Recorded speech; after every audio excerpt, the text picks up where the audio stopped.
안녕하세요, 여러분. So today I was over in Gangnam for an appointment, and I thought obviously I have to go to a cafe before I go home.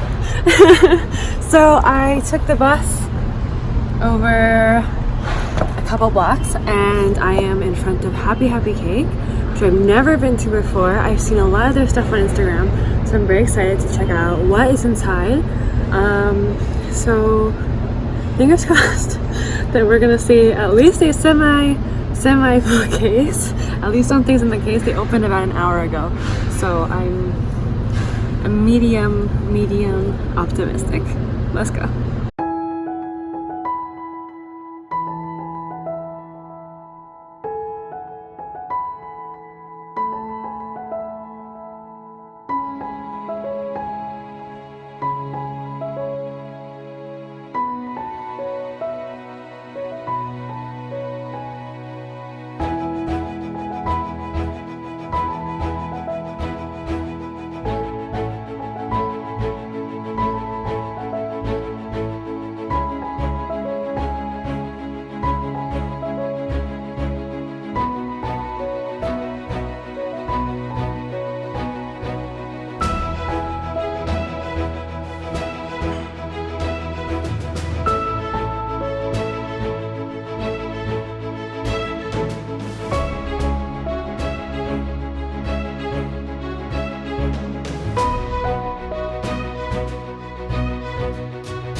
Okay, I am going to cut into these two beautiful cakes. I'm going to start with the, I guess it'd be translated as like beautiful rice cake. And you can just tell, look at how my knife is just gliding through that. I swear to God, this was the lightest mousse, one of the lightest mousse I've ever tasted. Like seriously, A plus for texture. Though as you can see when I cut into it, that it's really just the mousse and that sponge inside of there. The second one I got is a matcha garden, and this one is a little bit, you can see, harder to cut into. The chocolate, major props. It's so thin. It was so delicate. That must have been impossible to make. But oh my God, the mousse and whatever the bottom layer is, I kind of think it's a ganache. I was literally shaking the table. Oops.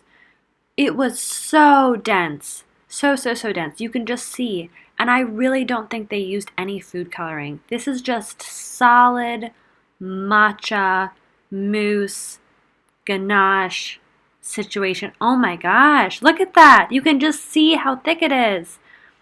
So here are my two cakes that are cut in half, and let's give them a try.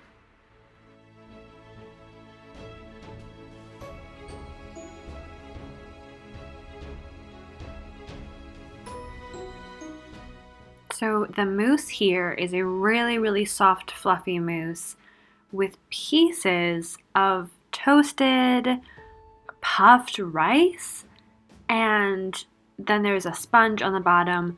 So it actually has a really unique texture, and I've never tasted something that had that strong of a rice flavor without being like rice pudding or something like that.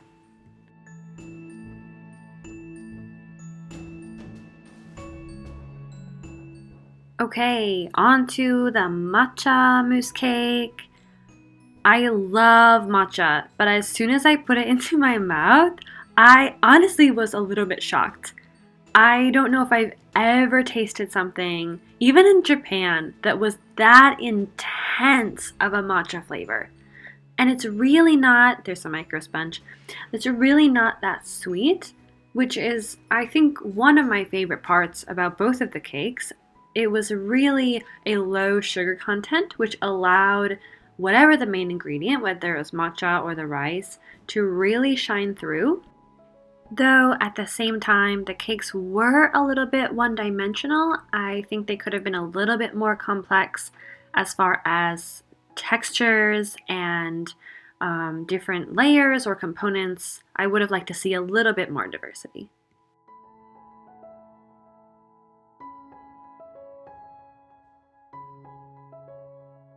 Okay, so that ends my adventure going to Happy Happy Cake.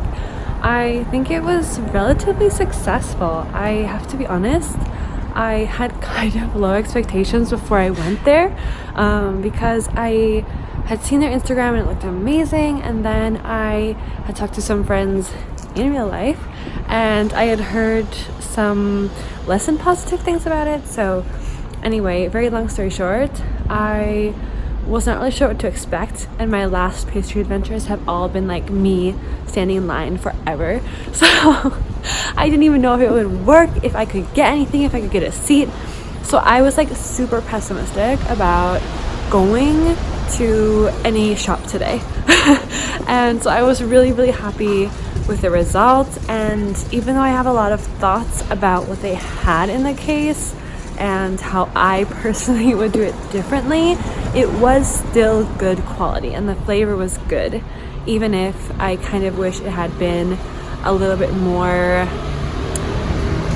deep of a flavor or texture profile, but that's my own issue. So it's a little bit on the expensive side, but still a really cute atmosphere, and if you are in the area, I would recommend checking them out. So thank you so much for watching. I hope you enjoyed this pastry adventure, and I will see you guys next time.